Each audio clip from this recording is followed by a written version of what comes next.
Hello everyone! Wala akong magawa kaya magta-try akong mag-video na later on gusto ko ring i-upload sa YouTube kagaya ng iba na napapanood ko. Nakaka-inspire kasi yung mga ibang YouTubers. So, bakit hindi ko rin gayahin, 'di ba? Why not? Try lang. Kung may manonood, edi wow, salamat. Kung wala, edi okay lang. At least I tried. So, gusto kong ang gusto kong i-topic is yung about sa mga domestic helpers kagaya namin. Anyway, isa akong domestic helper dito sa Hong Kong. 4 years mahigit na ako dito. Dalawa yung naging amo ko. Sa una kong amo, Chinese sila.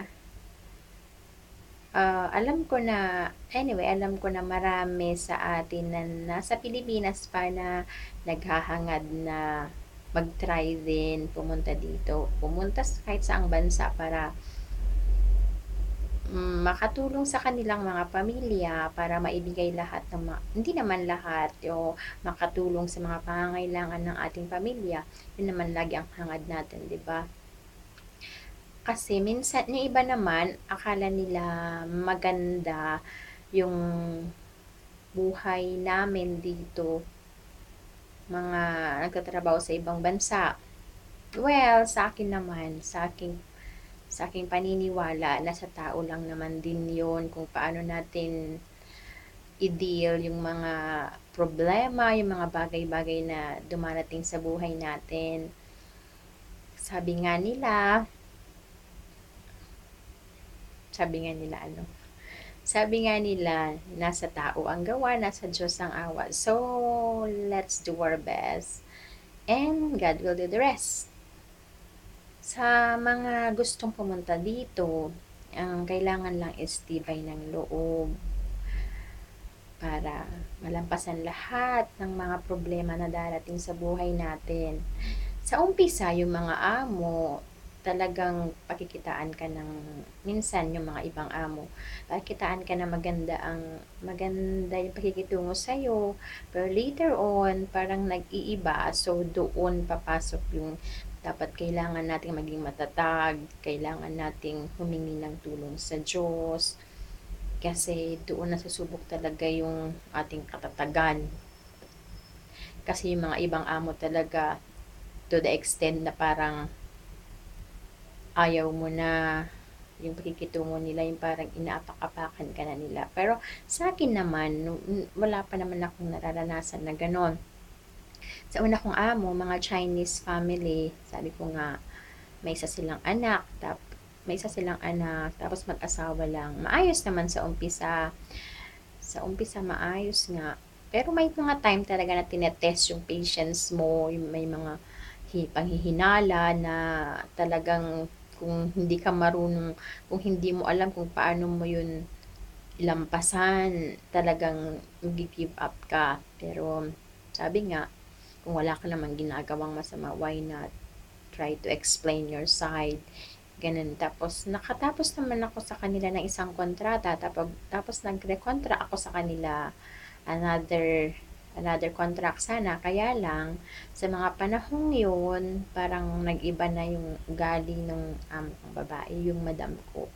So, kaysa naman magrereklamo-reklamo ako o lahat na lang lumalabas sa bibig ko mga against sa kanila, why not? Kasi ginawa ko naman na lahat, in-explain ko na sa kanila lahat yung side ko, pero ganun at ganun pa rin. So, dapat, sa isip ko, kailangan nang umalis ako doon kasi pro negative na lang yung mga nangyayari. So, sinabi ko sa kanila ng maayos naman na kung kung hindi nyo na ako kailangan dito, so no need to stay. Kailangan ko nang umalis kaysa naman ganito na parang lagi tayo nagkakasakitan. In-explain ko naman sa kanila. So, maganda naman yung paghihiwalay namin ng amo ko na yon. Kasi tuwing may tumatawag sa kanila ng mga prospect na amo dati, nung naghahanap ako, ang rason nila is they released me kasi they want to try to teach their child to be independent. So, okay lang, di ba? Siguro naman naisip nila na naging maayos naman yung performance ko sa kanila. So, that's it. So, ngayon, nakahanap ako ng bagong amo, British and Russian family. Hindi naman, as they say, wala namang perfect. Kasi ako, in my own belief, there's no such perfect and there's no such thing as forever. Kasi nasa tao lang din yon kung paano mo i-deal nga yung mga bagay-bagay.